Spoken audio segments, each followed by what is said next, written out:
کرنی بھی چاہیے، دعائیں کرانی بھی چاہیے اور دعائیں لینی بھی چاہیے۔ معاشرہ جیسے جیسے تیزی کی منزلیں طے کرتا ہے اور جیسے جیسے لوگوں کے ذہن گھٹن کا شکار ہوتے ہیں اور مزاجوں کے اندر جیسے جیسے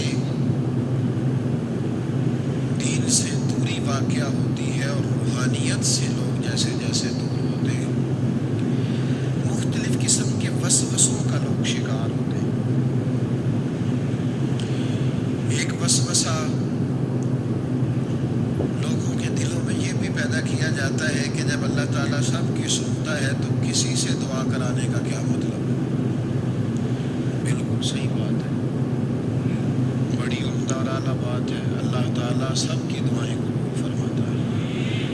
اللہ تعالیٰ اپنے ہر بندے پر اپنی شان اور اپنے فضل کے مطابق رحمت فرماتا ہے، اس میں کوئی دو رائے نہیں ہے۔ لیکن قرآن مجید خود فرماتا ہے کہ رب کے کچھ بندے وہ ہیں جو اپنے مومن بھائیوں کے لیے دعائیں کرتے ہیں۔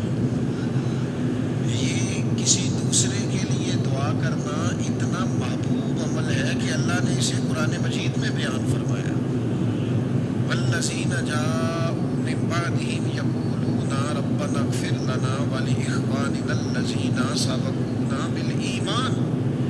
فرمایا وہ جو ان کے بعد آئے وہ عرض کرتے ہیں رب کی بارگاہ میں کہ اے اللہ ہمیں بھی بخش دے اور ہمارے ان بھائیوں کو بھی بخش دے جو ہم سے پہلے ایمان لائے۔ وہ اپنے پچھلوں کے لیے دعائیں کرتے ہیں، اللہ کے حضور عرض کرتے ہیں یا اللہ انہیں معاف کر دے، انہیں بخش دے۔ یہ دعا انہوں نے کسی کے لیے کی، اللہ نے اس دعا کو قرآن مجید کے اندر بیان فرمایا۔ دیکھیے سب کی دعائیں اللہ کے حضور قبول ہوتی ہیں، لیکن کچھ زبانیں ایسی ہیں جو رب کریم کو پیاری بہت زیادہ ہیں۔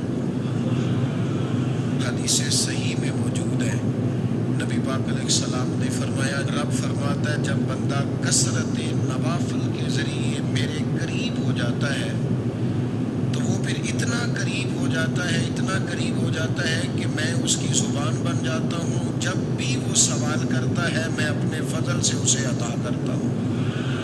بخاری مسلم دونوں میں موجود ہے۔ اب ایسی زبانیں جن کو اللہ تبارک و تعالیٰ کی بارگاہ سے یہ اذن مل گیا، کثرت عبادت، کثرت نوافل، زہد، ورع، تقویٰ، کہ اللہ کے حضور جب وہ عرض گزار ہوتے ہیں تو مالک ان کی دعائیں قبول فرماتا ہے۔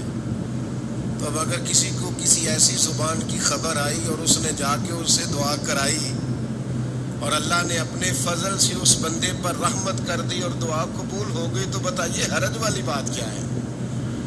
اب اس پر بھی وسوسہ ہے کہ اللہ سب کی سنتا ہے، آپ نے فلاں کو دعا کے لیے کیوں کہا؟ اس پر بھی وسوسہ ہے۔ روحانی دنیا سے لوگوں کو دور کرنے کے لیے، اللہ کے نیک بندوں سے دور کرنے کے لیے، وہ لوگ جو مالک کریم کے قرب والے ہیں، جن کو قرآن مجید نے اولیاء اللہ کہا ہے، ان سے لوگوں کا رشتہ کمزور کرنے کے لیے ایک نیا رنگ، ایک نئے انداز میں بات کہ اللہ سب کی دعائیں قبول کرتا ہے، تم دعا کرانے جا رہے ہو، تم نے فلاں سے کہا میرے لیے دعا کرنا، تم نے فلاں بزرگ سے کہا میرے لیے دعا کرنا۔ تو میرے بھائی یہ تو بڑی آسان سی سادی سی بات ہے۔ اچھا یہ بھی ضروری نہیں کہ جو دعا کرا رہا ہے وہ کوئی کمزور ہی ہو، وہ گناہگار ہی ہو اور وہ کسی نیکوکار سے ہی کہے کہ میرے لیے دعا کرنا تو تبھی بات بنے گی۔ بعض نیک بھی کہہ دیتے ہیں اور اس سے کہہ دیتے ہیں جو درجے میں ان سے کم ہوتا ہے۔ کیا حضرت امام جعفر الصادق رضی اللہ تعالیٰ عنہ نے کہا نہیں حضرت داؤد طائی سے کہ میرے لیے دعا کرنا؟ کیا کہا نہیں